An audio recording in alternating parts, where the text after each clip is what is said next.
Alice in Wonderland, Chapter 10. The Lobsterquadrille. The Mock Turtle sighed deeply and drew the back of one flapper across his eyes.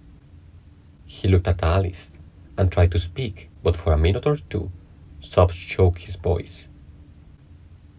"Same as if he had a bone in his throat," said the Gryphon, and it set to work shaking him and punching him in the back. At last, the Mock Turtle recovered his voice, and, with tears running down his cheeks, he went on again. You may have lived much under the sea." "I haven't," said Alice. "And perhaps you were never even introduced to a lobster." Alice began to say, "I once tasted," but checked herself hastily and said, "No, never." "So you can have no idea what a delightful thing a lobsterquadrille is." "No, indeed," said Alice. "What sort of a dance is it?" "Why," said the Gryphon, "you first form into a line along the seashore." "2 lines," cried the Mock Turtle. "Seals, turtles, salmon, and so on. Then, when you clear all the jellyfish out of the way—" "That generally takes some time," interrupted the Gryphon. "You advance twice." "Each with a lobster as a partner," cried the Gryphon. "Of course," the Mock Turtle said. "Advance twice, set to partners." "Change lobsters and retire in same order," continued the Gryphon. "Then, the Mock Turtle went on, you throw the lobsters," shouted the Gryphon, with a bound into the air. As far out to sea as you can." "Swim after them," screamed the Gryphon.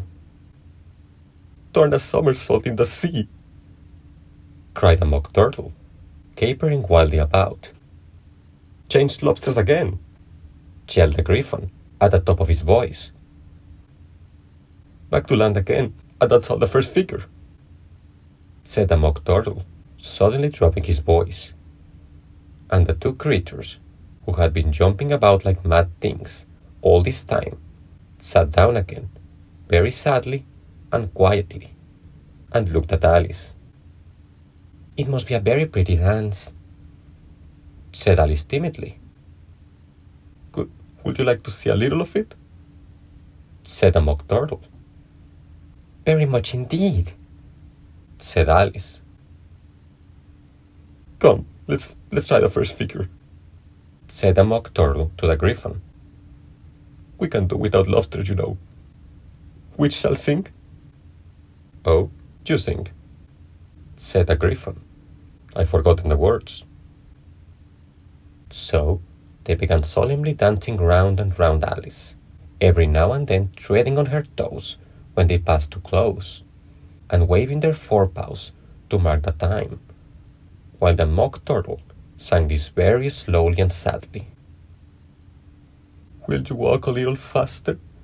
said a whiting to a snail. "There's a porpoise close behind us, and he's treading on my tail. See how eagerly the lobsters and the turtles all advance. They are waiting on the shingle. Will you come and join the dance?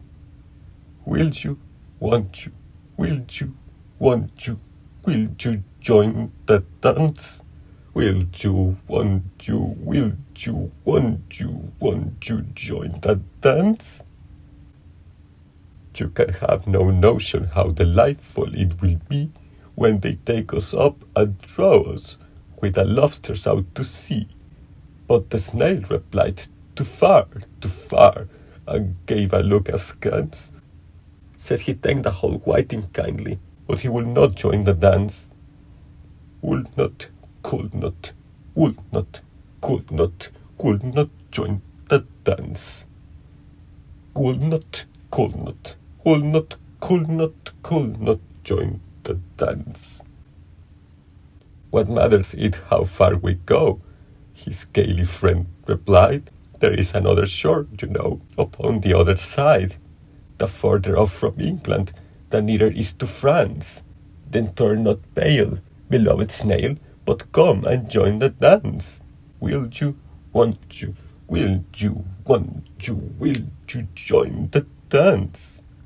Will you, won't you, will you, won't you join the dance? Thank you.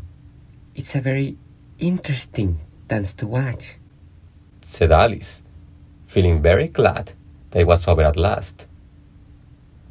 And I do so like that curious song about the whiting. Oh, as to the whiting, said the mock turtle. You seen them, of course? Yes, said Alice. I often see them at dinn. She checked herself hastily. I don't know where dinn may be, said the mock turtle. But you've seen them so often. Of course you know what they're like.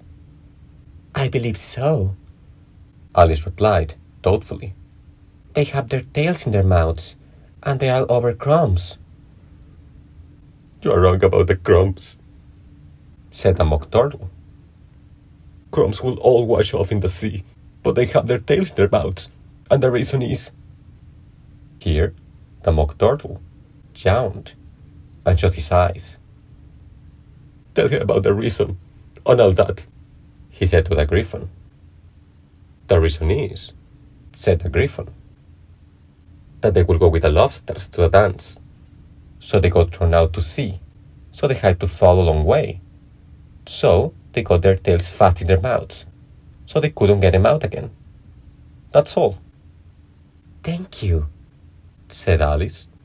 It's very interesting. I never knew so much about the whiting before. I can tell you more than that, if you like, said the Gryphon. Do you know why it's called a whiting? I never thought about it, said Alice. Why?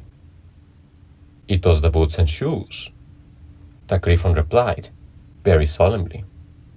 Alice was thoroughly puzzled. Does the boots and shoes? She repeated, in a wondering tone. Why, what are your shoes done with? Said the Gryphon. I mean, what makes them so shiny? Alice looked down at them and considered a little before she gave her answer. They are done with blacking, I believe.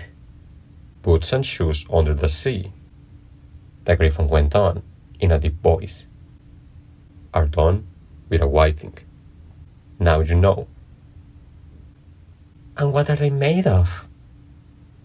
Alice asked in a tone of great curiosity. Soles and heels, of course, the Gryphon replied rather impatiently. Any shrimp could have told you that. If I'd been the whiting, said Alice, whose thoughts were still running on the song, I'd have said to the porpoise, keep back, please. We don't want you with us. They were obliged to have him with them, the mock turtle said. No wise fish will go anywhere with a porpoise. Wouldn't it really? Said Alice, in a tone of great surprise. Of course not, said the mock turtle. Why, if a fish came to me and told me he was going on a journey, I should say, with what purpose? Don't you mean purpose? Said Alice. I mean what I say, the mock turtle replied, in an offended tone, and the Gryphon added, Come, let's hear some of your adventures.